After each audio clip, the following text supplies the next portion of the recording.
Hey YouTubers, welcome back to Dirty Dave's Garage. Today we're working on a 2019 Toyota Rav4. This is their 5th generation, I believe, the latest one, so it covers 2019 to now to, well, it's 2022 right now. So until they change generations again, this should cover most of them from 2019 and up. But we're going to be doing brakes and rotors, brake pads and rotors. It's a friend of my wife's car I'm working on. And we're going to be removing the calipers, the old pads, then the rotors, and I'm going to show you how we do that as we go along. Since I'm doing it, I may as well share it with you guys, and maybe you can save a few bucks doing it yourself. So stay tuned and we'll get through this. Okay, so we got our caliper off. Wasn't a big deal. Once I loosened those two nuts, I just unscrewed them by hand and pulled them out, jiggled off the caliper. I haven't suspended it yet because while we got it loose, before I hang it from the cable to get it out of the way, we're going to need to compress the piston back in so we can get it on our new brake pads once we get them in. To do that, I'm just going to pop off one of the old brake shoes.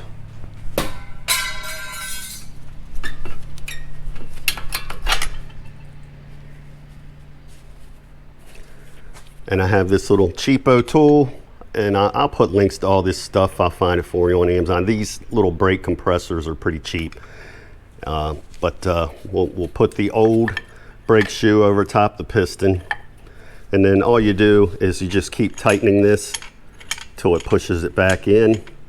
You want to push it in until it stops and it's flush with the housing, this metal part.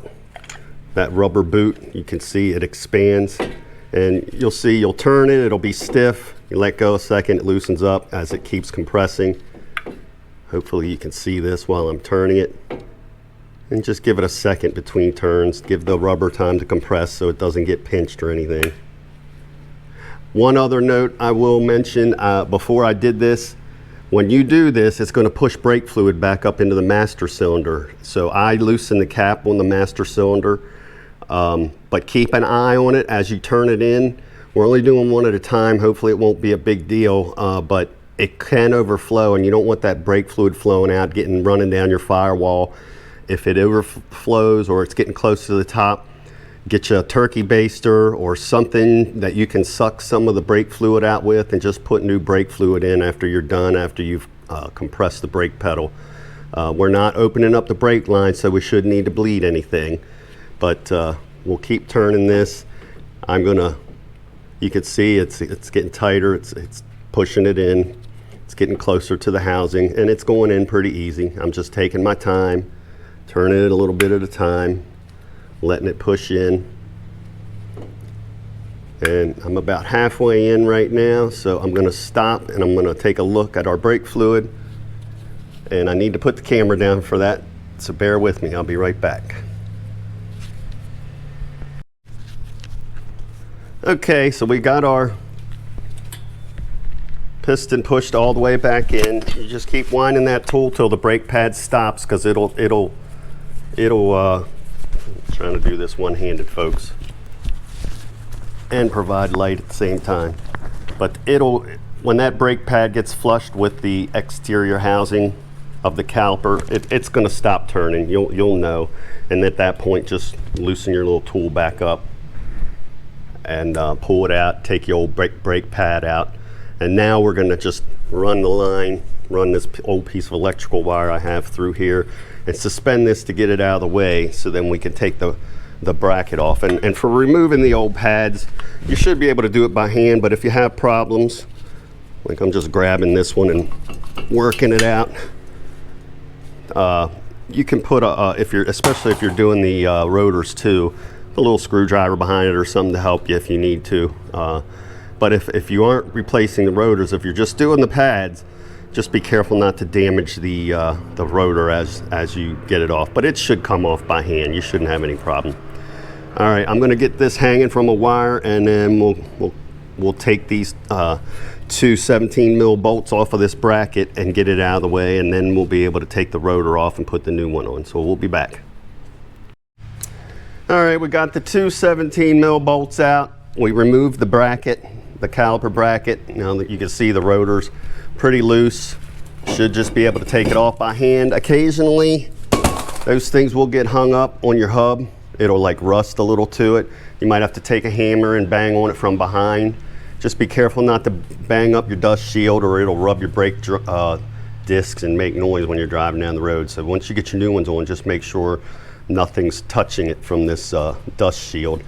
But they came off pretty easy as far as brakes go. This looks like a really easy job, so most people should be able to do it. Something I do when I'm changing these out, I don't know if the new pads came with new clips and hardware. You can see that are, hopefully you can see those metal pieces that are in there where the toes of the pads go. I'm going to hit them with a little wire brush just to knock the dust off, spray it down with some brake clean, and when we throw the new rotor on, we'll hose that down with some brake clean because those new rotors come shipped with like a oily film on them. You don't want that on there. So just spray them off real good, or if you have a laundry tub available, you can just put some dish soap in a tub and scrub them with that, and then dry them off real good so they don't rust up on you too fast. But put them on. You want to get that oil off before you put those new rotors on. So let me get a brush, clean these up a bit, and we'll also put on those new pads on the ears, and I'll show you that in a minute, a dab of Sil-Glide silicone high temperature grease so that they slide in these metal brackets easily. They can move around when the piston pushes on them and then move back out once you let off the brake. So it'll keep everything moving freely, but you don't need much, and you make sure you don't get any of that grease on your new pads. So we'll be back in a minute. Let me get, like I said, I'm going to brush these off with a wire brush, clean them up a little bit, spray everything down with a little brake clean, and we'll be back.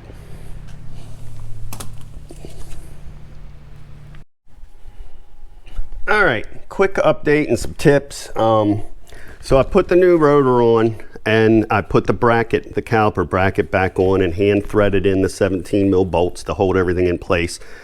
One thing I will note, these rotors that I purchased, they did not come with the oily film that usually does. They came with like a powder, I don't know, I forget what it's called. It's another finish that they put on that kind of keeps it from rusting, but there's no oil on it, which is good. So you don't have to worry about scrubbing them if you get these. I'll put a link to this particular set because they look like a pretty decent set of brake pads and rotors. But something that I normally do when servicing these brakes is I'll pull the pistons out and check them, and I'm glad I did because on this one you could see they should move. These caliper bolts are little pistons, and there's grease in here, just a little bit on each one. And sometimes they'll get stiff, which will cause your brake not to free up when you let off the brakes, and they may drag on the pads and wear out prematurely. And I'm glad I checked them because this bottom one was really stiff. It wasn't moving well. So I pulled it out, sprayed it off with some brake clean. I'm gonna wipe it off with a clean paper towel, get it good and clean, and put a fresh coat of this Sil-Glide grease on there, which is right here. This is the stuff you want, and again, I'll put links to all this in the description, but it's just silicone high temp lubricant. It's like a clear paste, and I'm gonna put a dab on there and smear it all around that piston and put it back in. These boots, to check them, you can just pull the bolt out a little bit and then pull the rubber away from it and check the boots, make sure there's no cracks or anything. This one, as you can see, it's pretty clean, so I'm not going to fool with the top one. I may put a little bit of extra grease on it just for good measure before, and then when you're done, you'll see there's a little lip on the end of it. Just make sure when you push it back in that boot goes up over the lip, because that keeps dirt from getting in there. So just a quick tip, hopefully something you'll do on a regular basis anytime you fool with your brakes. Always check these and make sure that they're moving freely like that one is. You can see that's like pushing in, it comes out, and I can move it with my hand pretty easy. The bottom one I couldn't. It was pretty stiff. It was still kind of working, but not good enough for me to not address it. So just a quick tip, I'm going to grease up that pin and put it back in and make sure it's moving freely. If it's not, I may take some brake cleaner and spray in this little cylinder here to clean out any gunk or dirt. I may do that anyway, but then you just have to wait a few minutes for it to run out and drain out and evaporate before you put your grease on. You don't want a puddle of that stuff in there because it'll just dissolve your grease. So you need to let it dry out. And I've even taken pipe cleaners and little pieces of paper towel and rubbed in these cylinders before to clean them out in really old cars. This car is not that old. It's a 2019. So things are going pretty smoothly so far. All right, so I'm going to take care of that and grease that up. And then when we're ready to put our pads in, we'll come back and show you what we do with that.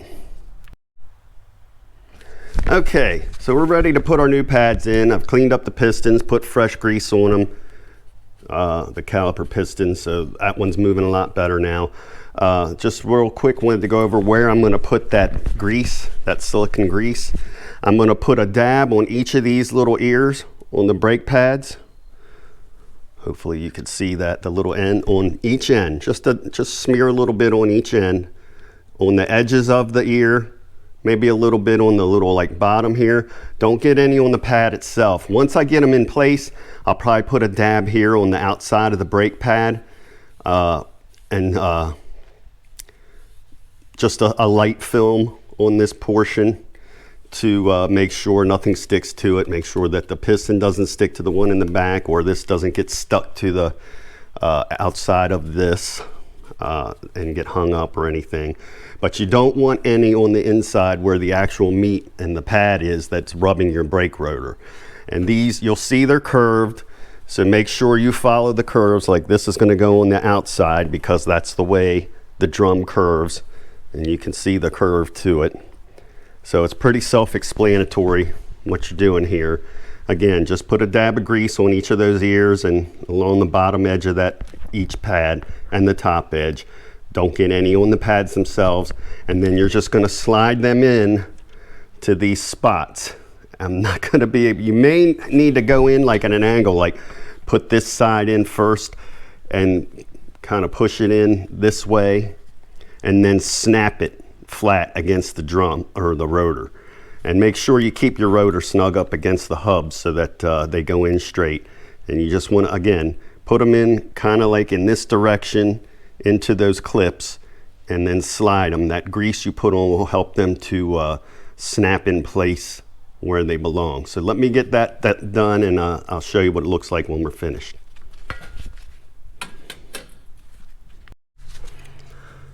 Okay, so we got our new pads in. Just like I said, put the front, I guess this end kind of in at an angle like so, and once you get it in there, just shove the back end in and it should snap into clips. You might have to hit it with your fist a few times or your palm or a little rubber hammer or something.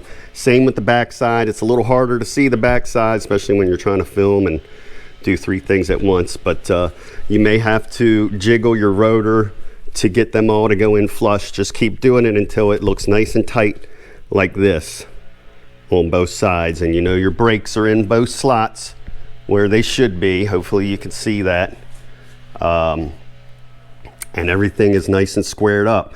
Once you get to this point, you can put your caliper back over top the new shoes and bolt that up. And then once you get that done, you can put your tire back on. And then I'm going to go ahead and button this up. I'm going to put my caliper back on over top of the new pads. It should slide right over them. Put your 2 bolts back in if you did everything correctly. Once we get both sides done, before I go to the other side, I'm going to pop under the hood real quick, check my brake reservoir, make sure the fluid's not getting ready to spill out. If not, I'll continue on, get the other side done, and then we'll take this out and we will seat these shoes into the new rotors.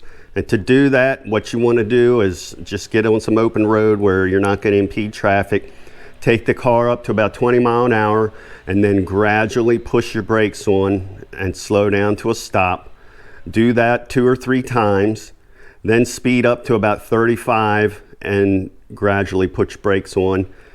And then do it again, get up to about 35, and this time brake hard, push down harder. You don't have to slam them on, but put them on pretty hard, and do that a couple times. That'll seat your new pads to your new rotors, and you should be good to go. You may have to pump up your brakes when you first get in the car because you pushed all that fluid back, and you need to pump the piston up so it's tight up against your new pads, because it won't be touching them when you first get in, and your foot will probably go all the way to the floor for a couple pumps. So make sure you do that. And hopefully, this was helpful. And again, I'll put the list of the parts in the description. And if you follow my links, my Amazon affiliate links, it helps keep the channel going, and I can share more videos with you guys in the future. Have a great day, everybody. If you have any questions, comments, put them below, and I'll try my best to respond. Take care, and don't forget to like and subscribe to Dirty Dave's Garage.